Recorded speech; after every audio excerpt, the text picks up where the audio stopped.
welcome to day 14 of the trip. And funny enough, day 14 I'm already walking the bike because I got out of the hotel, sat on the bike, and I realized that the rear tires is still losing air. So here is the plan. I'm gonna get the bike to a gas station. I have a product called Flat Out that I can put inside the tire, and that will stop all the leaks. I had to put it before the trip. I didn't have it. It was very hard to send that stuff to Canada. Hi. Hello. There was problems with the gas station air pump, and what that means is that I'll have to ride the bike 2 miles north instead of south, because there's only one gas station 2 miles north and nothing south of me for a very long way. So the next gas station south of me is about 15 miles or 25 miles away, which takes me about 2 hours to get there, and probably with a bad tire it's not a good idea to ride. You know, days like this and situations like this are interesting because on one end my default is to get frustrated at this time, is to think, why is this happening and how hard it is, and I already had a very long day ahead of me, and now I have to bike 15-20 minutes the other direction and bike 15-20 minutes back the other direction to just begin my very long ride of the day. And then as it's happening, I'm thinking, well, what's your goal of this trip? And part of the goals of this trip was getting healthier and slowing down and just enjoying things as they were happening. And I'm like, well, are you enjoying? This is what you want to do. You want to ride longer, you want to enjoy, and it just, you are getting it due to circumstances, not by design or what you wanted. But regardless, you're biking. You are in a beautiful place. You are enjoying life. So why are you frustrated? Just enjoy life, whether it's coming from the circumstance that you didn't design or came from the circumstance that you designed. Who cares? Just enjoy it regardless of that. And then when I get that perspective, it just, the whole place looks much prettier, and I mean, like, the whole situation is better. And I feel like at times when we let go of control, our happiness starts flourishing, and that's beautiful to know. It's actually, sometimes it's the control that is taking away the happiness. It's just the feel of the need of that control. I mean, you just don't have that feel and that have kind of urge to control everything yourself. I mean, life is much better. So I'm grateful for this opportunity to experience what I'm experiencing right now. That's a big deal.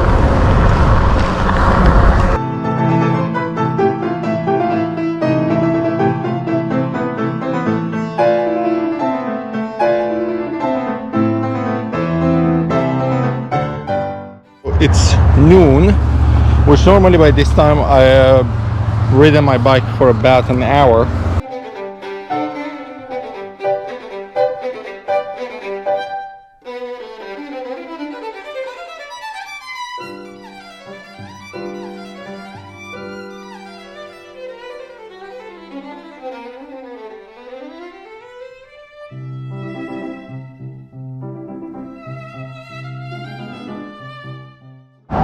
Okay, so that's it. I just put the flat out sealant inside, and we're ready. The whole thing took only 22 minutes.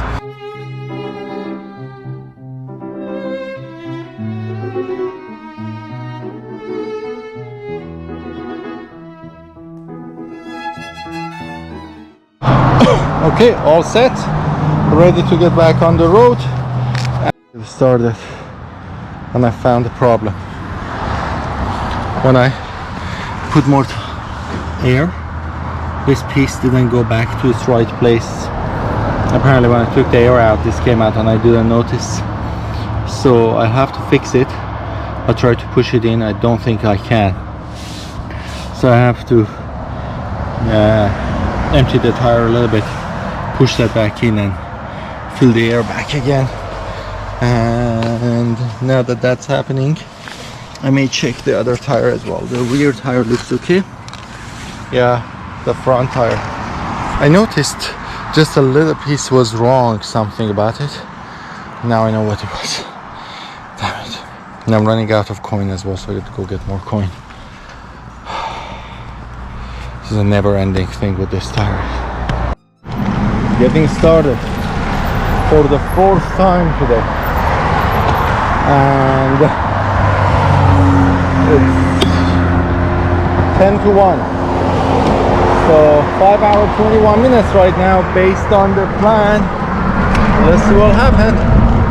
But in my experience, a 4-hour riding trip takes 4 hours.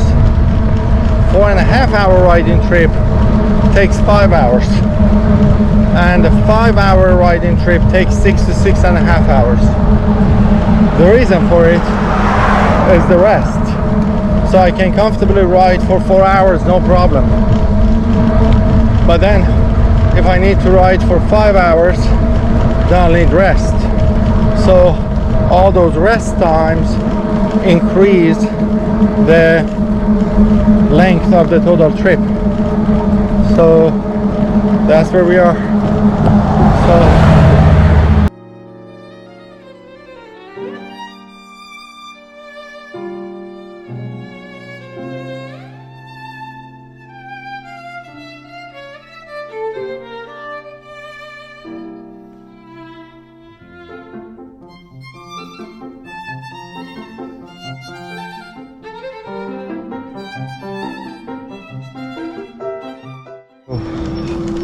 I start hearing this weird noise that's coming from one of the wheels. In the attempt of finding where that sound is coming from, I looked at the back rear tire and I found that the same thing happened with the front tire back in the gas station where I fixed where I put the flat out. There was actually the same thing happened with the rear tire. I already rode about 30 something miles on it. We're gonna risk it for now. See what will happen.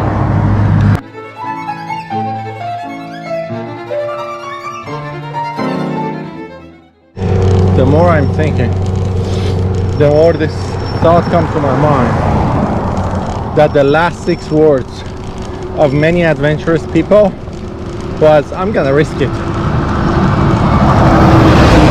what I said before getting on this bike about 5 miles ago. Said, hey, you know what, I'm gonna just risk it. I'm gonna go with this power. I honestly don't think it's a good idea. I have to fix it. So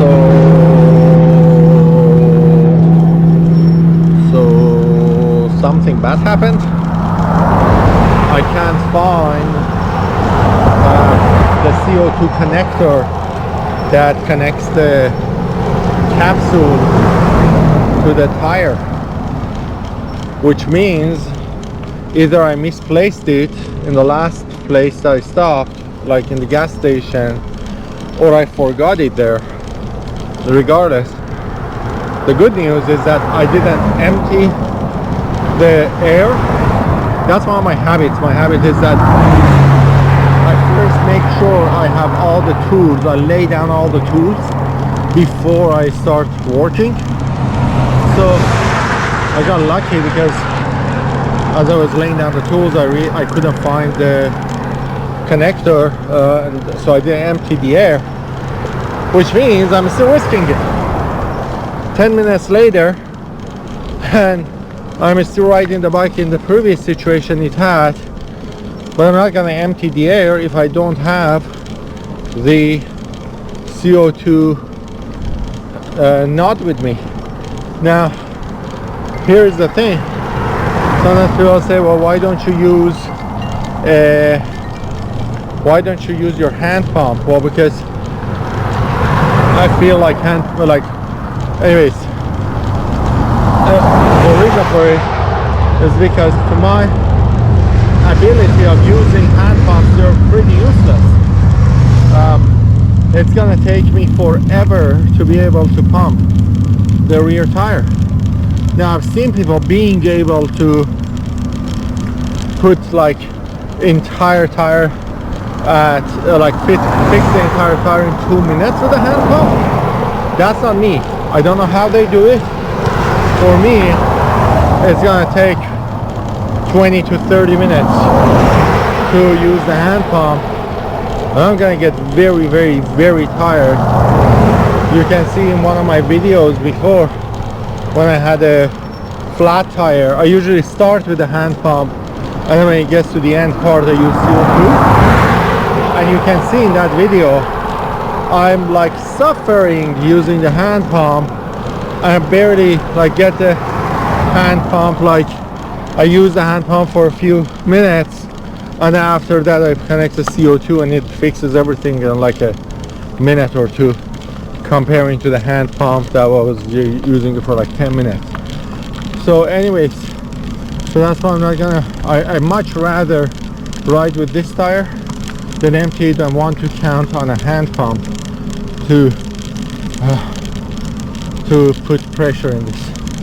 Practically my hand pump is just extreme emergencies and using it as a gauge because the gauge is good. But yeah, I may need to go to a bike shop and get the CO2 connector now. So I'm finding more and more reasons to go to the bike shop.